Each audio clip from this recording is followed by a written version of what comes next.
São 5 horas, horário de Brasília, está ao vivo mais um programa ICL Urgente aqui no ICL Notícias, com o que de principal está acontecendo agora no Brasil e no mundo. Vamos falar sobre muitos assuntos importantes, Congresso, Rússia, Uruguai. O ICL Urgente de hoje tem muitos assuntos importantes. Comigo aqui, desde o começo do programa, a Laura Couto. Boa tarde, Laura. Mais uma vez, um prazer estar com você. Muito tema importante hoje, Laura. Verdade, William. Boa tarde para você e boa tarde para todo mundo que está nos assistindo nessa quinta-feira. É isso, Laura. Vamos começar falando. Daqui a pouquinho, o Rodrigo Viana vai estar aqui com a gente. Vai voltar também no ICL Notícias segunda edição, com a Gabriela Varela e com o Chico Sá. Mas agora, Laura, vamos começar falando sobre o presidente Lula. Antes de chegar no Uruguai, o presidente Lula está, neste momento, no Uruguai, participando da despedida do Pepe Mujica, ex-presidente que morreu na terça-feira. O presidente deu uma bronca nos seus ministros durante a viagem de volta entre China e Uruguai. A Folha de São Paulo traz a informação de que o presidente fez questão de deixar claro para os seus ministros que viajaram com ele para a China e que estão voltando agora aqui para a América do Sul, que está inconformado com o vazamento de informações sobre um jantar entre ele, a primeira-dama Janja Lula da Silva, o presidente chinês Xi Jinping e parte da comitiva brasileira que está no país. A gente falou sobre isso ontem, esse jantar aconteceu e a informação que teria vazado é que a primeira-dama, a Janja, teria feito críticas à gestão do TikTok, que tem permitido conteúdos de intolerância, por exemplo, e isso gerou um constrangimento. A bronca teria acontecido no avião, no caminho de volta ao Brasil. Laura Couto, quem é que tomou o sabão do presidente Lula no avião voltando para o Brasil? William, de acordo com a coluna da Mônica Bergamo, a viagem já estava quase no meio do percurso para voltar para o Brasil, quando o presidente Lula resolveu dar uma prensa geral nos ministros que estavam presentes no avião. Ele iniciou a fala dizendo que o vazamento contra a Janja foi muito grave e que acha inadmissível que pessoas escolhidas a dedo para ir ao jantar quebraram a confiança dele, atacando a Janja. O Lula ainda classificou o episódio como uma deslealdade e que os ataques à Janja também expõem o presidente. Lula afirmou que não vai abrir uma investigação para descobrir qual ministro que fez os ataques à Janja e nem vai pedir para ver o celular de ninguém. Ele também não acusou nominalmente nenhum ministro suspeito pelo vazamento. Vale lembrar, William, que dos 11 ministros que viajaram com Lula, 5 estavam presentes no jantar. Foram eles Carlos Fávaro, da Agricultura, Alexandre Padilha, da Saúde, Simone Tebet, do Planejamento, Mauro Vieira, das Relações Internacionais, Alexandre Silveira, de Minas e Energia e Rui Costa, da Casa Civil. William. Laura, eu conversei hoje com pessoas que estiveram nessa comitiva, voltando com o presidente Lula. A informação que eu tenho é que o presidente sabe quem foi. A Mônica Bergamo, da Folha de São Paulo, disse que o principal suspeito é o Rui Costa, o ministro da Casa Civil. Mas eu conversei com algumas pessoas que têm certeza que foi o Rui Costa e o presidente Lula tem essa informação. A gente não sabe o que vai acontecer a partir daí, mas a informação teria vazado para a imprensa e com essa condição de constrangimento, o que outras fontes negaram, né, que não foi um constrangimento, mas na verdade foi uma conversa amistosa durante o jantar, teria partido do ministro da Casa Civil, o Rui Costa. A gente vai ver se vai ter alguma repercussão mais grave para o ministro ou se o presidente Lula vai deixar por isso mesmo, né? Parece que parte da imprensa também aumentou esse episódio de uma maneira desproporcional, né? O que era uma conversa dentro de um jantar acabou virando um constrangimento diplomático. Outras fontes, por exemplo, jornais dos Estados Unidos que acompanharam essas reuniões, essa comitiva, não citaram nenhum constrangimento. Então, talvez aí a fonte que acabou vazando esse jantar tenha exagerado ou aumentado as informações em relação a um constrangimento que pode ter acontecido. Agora, um constrangimento de verdade, dessa vez aqui no Brasil, em Santa Catarina. Mais uma fala absurda vindo de um membro da família Bolsonaro. O filho 04 do ex-presidente Jair Bolsonaro, o vereador Jair Renan Bolsonaro, do PL, afirmou que a ditadura militar foi, abre aspas, a melhor época do Brasil para a maioria dos mais velhos. A fala aconteceu durante a votação de um projeto de lei que cria o Dia Municipal da Democracia em Balneário Camboriú, cidade do litoral norte de Santa Catarina, onde o Jair Renan é vereador. Vamos assistir a fala. Eu vejo muitos vereadores aqui da base do governo assinando embaixo. muitos mais velhos, que também acompanharam o regime. E a maioria dos mais velhos, se você perguntar, foi a melhor época do Brasil. E para finalizar, eu não acredito na Comissão da Verdade criada por Dilma Rousseff. Vocês conhecem o passado da Dilma Rousseff, né?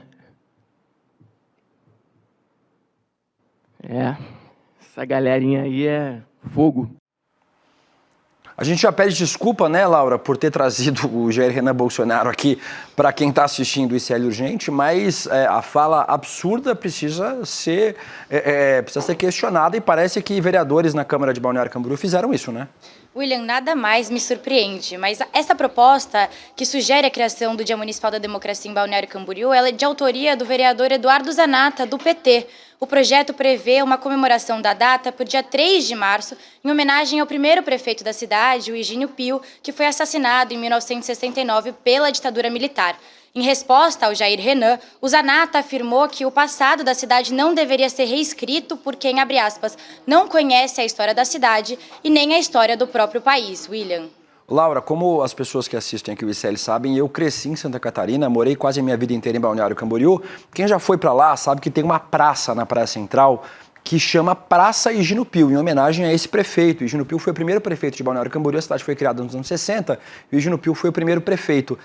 O Higínio Pio, Laura, foi assassinado pela ditadura militar em 69 e a ditadura simulou um suicídio do Higínio Pio, mais ou menos como aconteceu com o jornalista Vladimir Herzog aqui em São Paulo. Até hoje, a família do Higínio Pio cobra que o Estado brasileiro se responsabilize pela morte do Higínio Pio, assuma que ele foi assassinado pela ditadura e cobra reparação por conta desse assassinato político até hoje. Mostra que, assim como o resto da família, o Jair Renan Bolsonaro não tem nenhum conhecimento sobre a história da cidade que ele decidiu ser vereador, da ditadura militar no Brasil e história do próprio país. Um desrespeito enorme às vítimas, às famílias dos desaparecidos políticos, dos mortos pela ditadura militar, mas é só mais um dia comum na família Bolsonaro. Vamos falar um pouquinho agora sobre Congresso, sobre Câmara dos Deputados e Senado, com a pressão da oposição para uma CPMI sobre a fraude do INSS, o governo Lula deve abandonar a ideia de adiar a instalação da CPI, que deve discutir a fraude. Segundo o senador Randolfo Rodrigues, do PT do Amapá, o líder do governo no Congresso, a estratégia agora é tentar garantir a relatoria da comissão, que pode ficar com a deputada Tabata Amaral, do PSB aqui de São Paulo. Laura Couto, mais informações para a gente. A gente discutia aqui no ICL, Laura, nas últimas semanas, que talvez fosse uma saída para o governo aderir à CPI, né, já que você acaba também abraçando o discurso de combate à corrupção. E parece que foi a opção que o governo fez, né, Laura? Foi isso mesmo, William. O requerimento da criação da CPMI foi protocolado na segunda-feira pela deputada Coronel Fernanda, do PL do Mato Grosso, e pela senadora Damares Alves, do Republicanos do Distrito Federal. Mas o líder do PT no Senado, Rogério Carvalho, afirmou que vai assinar o pedido para abertura da comissão para investigar os descontos indevidos dos aposentados do INSS. A declaração foi dada hoje em uma sessão no Senado que ouviu o ministro da Previdência Social, Volney Queiroz. William. Laura, importante demais, a gente comentava aqui essa semana durante o N1, eu, o Leandro Demore, o César Calejon, sobre essa decisão do governo. Parecia mais acertado aderir à criação da CPI ou da CPMI, no caso, se for uma comissão junto com o Senado. Porque a gente lembra o que foi a CPI, por exemplo, da Covid. A oposição aderiu à criação da CPI da Covid para falar sobre desvios de recursos em compras de respiradores do Nordeste, pelo consórcio Nordeste. Quem acompanhou a CPI da Covid sabe do que eu estou falando. No caso, a CPI da Covid foi criada por um deputado do PL, pelo André Fernandes, do PL do Ceará. E acabou sendo, talvez, um dos principais tiros no pé dados pela oposição bolsonarista ao governo Lula. Causou muito desgaste ao Bolsonaro, ao Jair Bolsonaro, aos membros do seu governo e também à extrema-direita. Me parece que é uma decisão muito ruim para o bolsonarismo, já que a gente sabe que as primeiras suspeitas surgiram no governo Bolsonaro.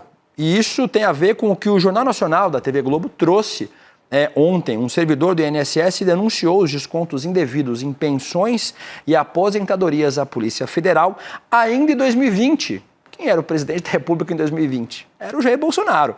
Depois de detectar os desvios, ele começou a receber ameaças de morte.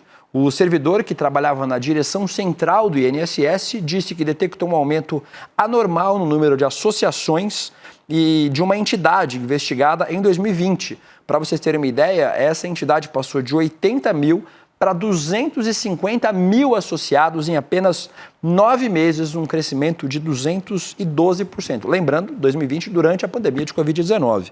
Então, para o bolsonarismo aderir a essa CPI, talvez seja um tiro no pé. Talvez as investigações acabem levando para caminhos muito pouco construtivos para a extrema-direita. Vamos continuar falando sobre Câmara dos Deputados. O caso do deputado Alexandre Ramagem, do PL, tem causado tensão entre a Câmara e o Supremo. Isso porque os parlamentares da extrema-direita estão reagindo à decisão do STF, do Supremo, de manter a ação contra o Ramagem, mesmo depois da Casa ter votado pela suspensão total do processo. Agora, os líderes partidários têm levado ao presidente da Câmara, o deputado Hugo Mota, do Republicanos da Paraíba, a ideia de ressuscitar a PEC que limita decisões monocráticas do STF. Laura Couto, parece que esse arranca-rabo entre Câmara dos Deputados e STF está longe de terminar, né? William, nos bastidores, os deputados afirmam que o objetivo agora é acelerar a instalação de uma comissão especial que vai analisar a proposta para ressuscitar essa PEC. Essa PEC busca restringir decisões solitárias de ministros do STF, STJ e TSE, que teriam o efeito de suspender normas já aprovadas pelo Legislativo. Para isso acontecer, os parlamentares têm pressionado o Hugo Mota, como você citou, William, para dar andamento à proposta. A PEC em questão foi aprovada no Senado em 2023 e está na gaveta da Câmara desde outubro de 2024. E a notícia para a extrema-direita não é boa, né, Laura, sobre o recurso no STF, porque o ministro Alexandre de Moraes vai ser o relator da ação apresentada pela Câmara dos Deputados, que questiona a decisão da primeira turma do Supremo. A distribuição foi feita por prevenção e não por sorteio. Então não dá nem para culpar o algoritmo do STF dessa vez. Isso porque o ministro Alexandre de Moraes já é relator de outras 2 ações sobre o mesmo tema no STF. Então a ação vai automaticamente para o ministro que já tem ações sobre o mesmo assunto, no caso, o ministro Alexandre de Moraes.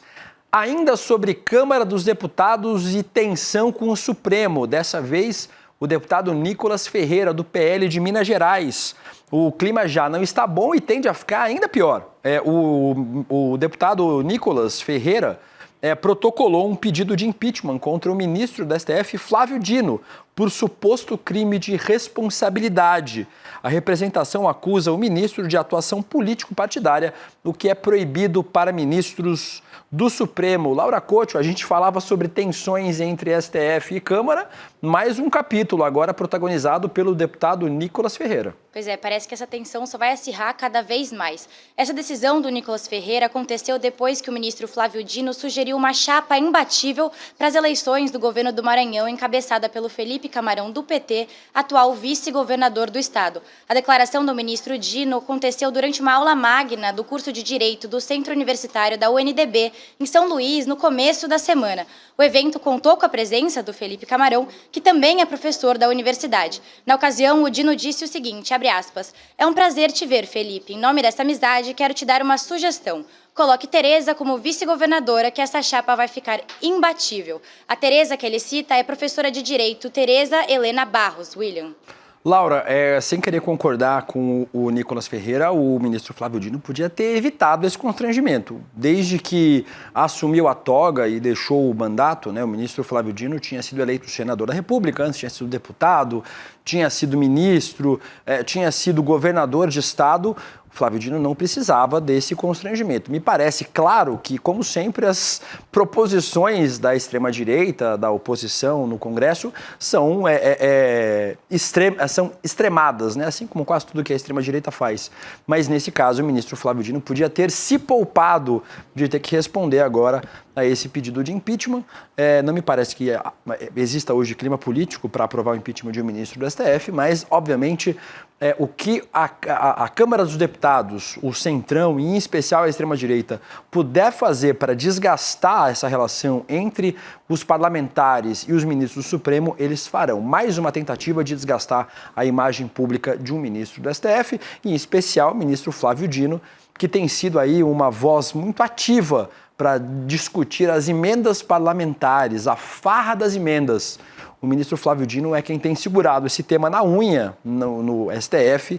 Isso tem causado um grande descontentamento na Câmara dos Deputados. Qualquer oportunidade que os deputados tiverem de atacar o ministro Flávio Dino, eles o farão, em especial, para tensionar ainda mais a relação entre os poderes. E falando em deputados, Laura Couto, a gente tem notícia urgente, é isso? É isso mesmo, William. Notícia urgente que saiu agora: o presidente da CBF, Confederação Brasileira de Futebol, o baiano Edinaldo Rodrigues, foi afastado hoje do cargo. A decisão foi tomada pela Justiça do Rio de Janeiro. O motivo é a suspeita da falsificação de uma assinatura do Coronel Nunes, um dos dirigentes da CBF. Isso aconteceu em 2022, no início do primeiro mandato de Rodrigues, à frente da entidade máxima do futebol brasileiro. O Edinaldo foi reeleito presidente da CBF nesse ano por unanimidade dos votos dos clubes e das federações de futebol. William. Laura, o presidente da CBF, o Edinaldo Rodrigues, na verdade, respondia a várias ações. Tem ação no STF, tem ação na Justiça Comum, tem ação na Justiça Esportiva e, inclusive, na Comissão de Ética da própria CBF. Então, o presidente da CBF responde em várias frentes. O debate da sucessão do técnico da seleção brasileira, por exemplo, dizem os jornalistas esportivos que acompanham o dia a dia da CBF que foi feito de forma assodada, né, a escolha do próximo técnico e o anúncio do Carlo Ancelotti, que vai ser o próximo técnico da seleção brasileira, o italiano, porque o Edinaldo queria mudar de assunto, mudar de tema, e o tema não fosse o próprio afastamento. Não é a primeira vez que o Edinaldo Rodrigues deixa a presidência da CBF, né? Ele já deixou outra vez a presidência, foi restituído o seu cargo, e o Edinaldo Rodrigues agora mais uma vez cai. A gente vai ter mais detalhes sobre essa queda do presidente da CBF, certamente no ICL Notícias, segunda edição, e durante a nossa programação do ICL. Laura, a gente estava falando sobre Câmara dos Deputados, antes dessa notícia importante da queda do presidente da CBF, o Edinaldo Rodrigues, porque a gente ia falar de Carla Zambelli. A deputada federal Carla Zambelli, do PL de São Paulo, seguiu os passos de Jair Bolsonaro e disse que talvez não sobreviva à cadeia. Hoje a deputada disse que, abre aspas, conto com o apoio dos colegas para derrubar a ação penal e que não sobreviveria ao cumprimento da pena na cadeia. Ontem a Zambelli foi condenada por unanimidade pela primeira turma do STF a 10 anos de prisão por ordenar o hacker Walter Delgatti, que também foi condenado, a inserir documentos falsos no sistema do Conselho Nacional de Justiça, o CNJ. Laura, conta pra gente, a Carla Zambelli continua deputada federal, mas o que acontece com ela agora depois da condenação? Ela aí que tem medo de morrer na cadeia, Laura. Isso, William, ela continua deputada federal e, além da condenação de 10 anos de prisão, os ministros do Supremo determinaram a perda do mandato da parlamentar. Porém, antes dessa execução da pena, ainda cabem recursos. A defesa da Carla Zambelli pode apresentar embargos que não alteram a pena, a condenação, mas adiam o trânsito em julgado do processo. Além disso, uma eventual prisão da deputada precisa ser autorizada pela Câmara. Isso significa que a Carla Zambelli não vai ser presa de uma hora para outra, William. Isso é importante, Laura, porque a Carla Zambelli responde a outras ações, né? A gente está falando aí da ação de inserir dados falsos no sistema do CNJ, mas, por exemplo, a Carla Zambelli também responde pela participação na perseguição de um jornalista nas ruas de São Paulo, na véspera das eleições de 2022, com uma arma na mão. Então, a Carla Zambelli também responde por essa ação.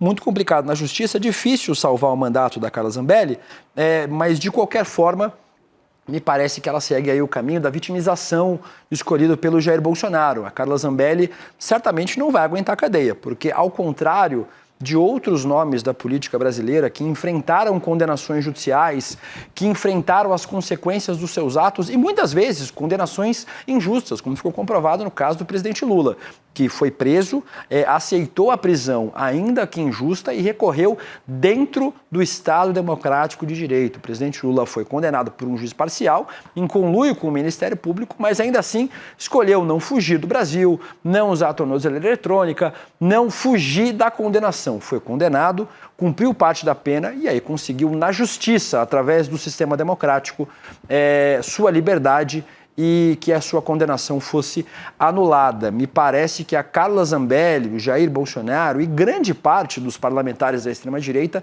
não tem a fibra necessária para enfrentar as consequências de seus atos. Por isso, o Jair Bolsonaro falou nessa semana que morreria na prisão caso fosse preso, e a Carla Zambelli segue seus passos aí, dizendo que também morreria na prisão caso fosse condenada e presa. Condenada ela já está, só falta ser presa. E parece que a Carla Zambelli não está tendo muita ajuda dos deputados da extrema-direita para reverter essa condenação. Pouca comoção entre os deputados de oposição para ajudar a Carla Zambelli. Os dois únicos que se mostraram solidários é o deputado afastado, Eduardo Bolsonaro, do PL de São Paulo, e a deputada Bia Kicis, do PL do Distrito Federal. O Eduardo disse, não importa se você gosta ou não da Zambelli, você não pode achar isso normal. E a Bia Kicis disse, a condenação da Carla Zambelli é algo que causa arrepio, porque trata-se de perseguição política, desrespeito ao voto, portanto, menosprezo à democracia. O curioso é que foi a Zambelli que invadiu o sistema do CNJ para inserir os dados falsos, pedindo a prisão do Alexandre de Moraes, e esse pedido assinado pelo próprio ministro. Vocês sabem, vocês que assistem o ICL Urgente, que acompanham a programação do ICL, que o bolsonarismo acaba abandonando pelo caminho, deixando na estrada qualquer um que enfrente uma investigação, uma condenação. A gente viu isso acontecendo com muitos nomes do bolsonarismo, muitos deputados, muitos senadores, muitos jornalistas, influenciadores que eram próximos ao bolsonarismo foram abandonados na estrada. Me parece que esse é o caso da Carla Zambelli, visto que de toda a bancada, de quase 100 deputados do PL, apenas 2, e um deles afastado, o Eduardo Bolsonaro, resolveram prestar solidariedade aí a Carla Zambelli, que vai enfrentar as famosas consequências pelos seus atos.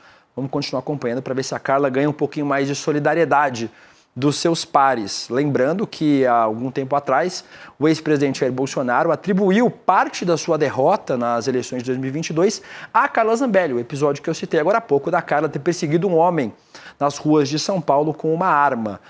Segundo o Jair Bolsonaro, essa perseguição teria sido causada, uma das principais causas da sua derrota eleitoral. As imagens que vocês estão vendo aqui atrás de mim, a Carla Zambelli perseguindo um jornalista negro nas ruas de São Paulo, nas vésperas das eleições de 2022.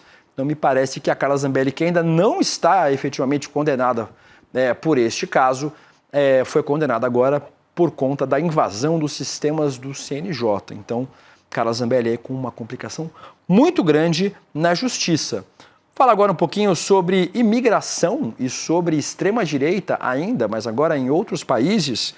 Parece que muitos destes países governados pela extrema-direita têm seguido os passos de Donald Trump e têm lançado ofensivas contra a imigração.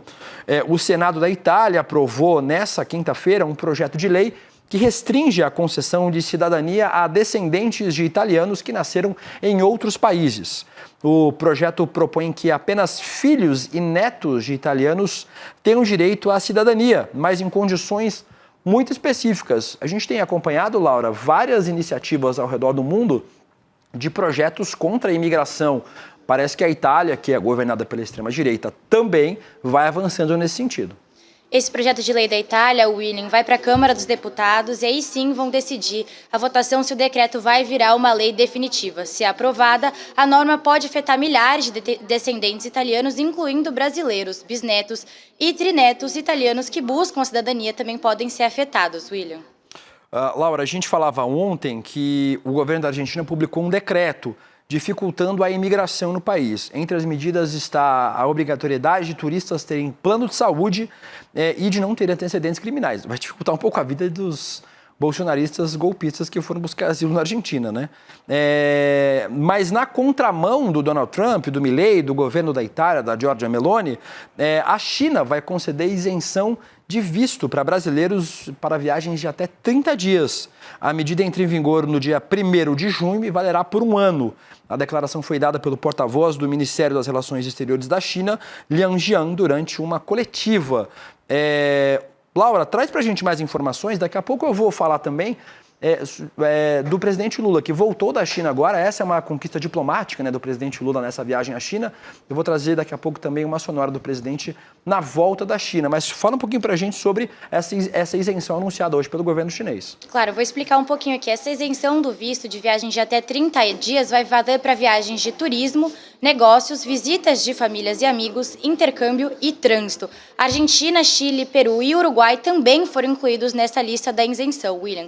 O presidente Lula esteve na China no início dessa semana e participou de fóruns com empresários brasileiros e chineses. Na ocasião, o Lula anunciou que a China pretende investir 27 bilhões de reais em novos projetos no Brasil, assim estreitando ainda mais os laços comerciais entre os dois países.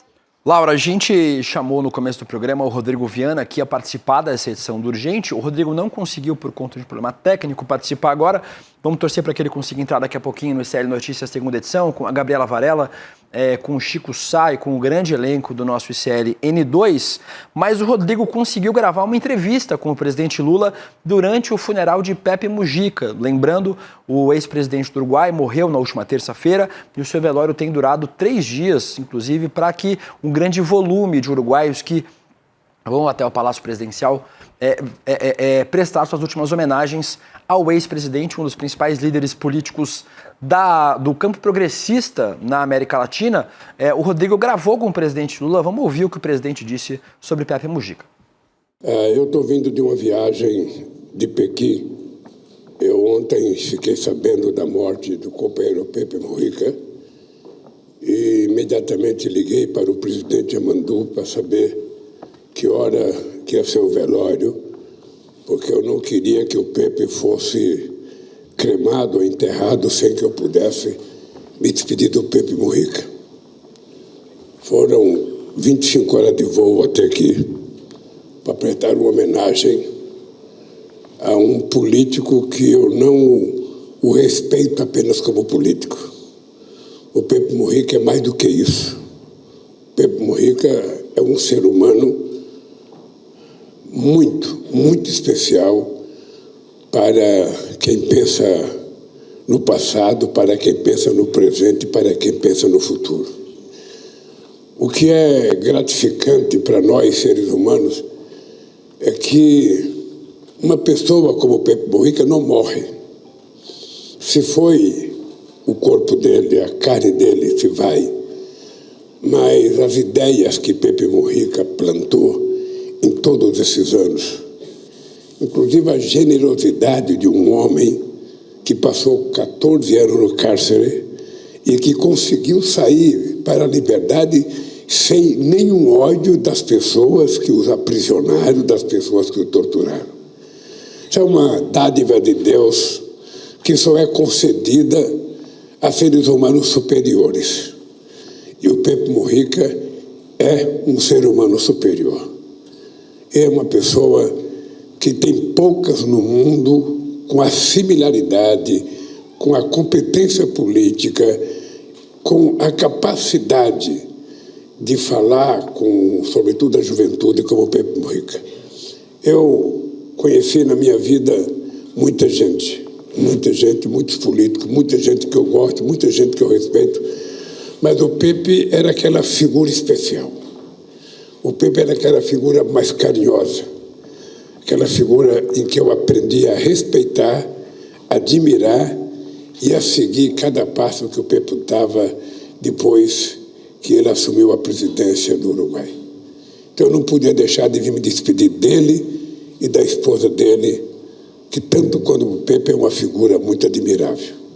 Eu saio daqui com muita tristeza, porque nós tivemos nesses últimos 15 dias 2 perdas irreparáveis. O Papa Francisco, que era um ser humano muito, muito, muito especial, com uma concepção humana muito grande, com uma generosidade acima da média da humanidade, e agora o Pepe Mujica o acompanha.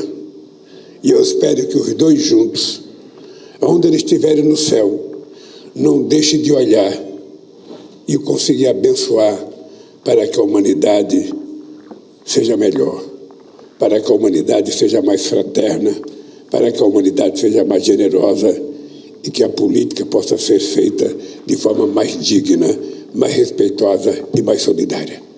Por isso, eu me vou agora para o Brasil, tendo a certeza de que a minha vinda aqui foi dar um abraço numa das pessoas que eu aprendi a respeitar, como poucas vezes respeitei alguém na minha vida. Laura, daqui a pouquinho o ICL Notícias segunda edição começa e vou dar um spoiler para vocês, tem um debate aí de um deputado que pode virar ministro do governo. Esse deputado estava na comitiva do Lula e teve muito destaque. Não vou falar quem é, vou deixar para vocês descobrirem daqui a pouquinho no ICL Notícias segunda edição. Laura, obrigada por mais um dia junto comigo aqui no ICL Urgente. Obrigada, William. Até amanhã. Dito isso, vamos falar agora sobre pós-graduação. A gente tem hoje a pós-graduação do ICL, a aula magna da segunda turma do curso de pós-graduação Repensando o Brasil, Sociedade, Política e História. A aula vai ser dada pelo nosso querido professor, o sociólogo Gessé Souza, com a participação do Eduardo Moreira. A gente vai ter essa aula a partir das 8 horas da noite. Lembrando, só aqui no ICL você tem, no Instituto Conhecimento Liberta, você tem uma pós-graduação com os melhores professores e o melhor preço do mercado. Pesquisa e depois você me diz. Vire meu colega de turma, né? Já que eu sou aluno da primeira turma da pós-graduação do ICL. Se inscreva aí em iclurgente.com.br. 2 segundos você faz sua inscrição e daqui a pouco recebe o link para participar dessa aula magna ao vivo, 8 horas da noite, nessa quinta-feira. Dito isso, ficamos aqui com mais uma edição do ICL Urgente. Amanhã a gente está de volta. Agora você fica com Gabriela Varela, Chico Sá e grande elenco do ICL Notícias, segunda edição. Até amanhã. Chegou o momento. Hoje, às 20 horas, vamos nos encontrar na aula inaugural da segunda turma da Pós-ICL. Por que as elites odeiam o povo brasileiro? Vamos olhar de frente para a estrutura que impede o país de se desenvolver e entender como ela foi construída historicamente. Vou mandar o link para o seu e-mail e para o seu WhatsApp 1 hora antes da aula começar. Garanta o seu lugar. E aí, Chico, vamos me incorporar, amigo? Velho, agora. Rapaz, que estampa é essa, rapaz? Gostou? Pô, Comprei na loja de CL. pô, entrar agorinha. Vista a coragem. Leve a luta com você. Camisetas da comunidade mais corajosa do Brasil. Acesse souicl.com.br e garanta já a sua.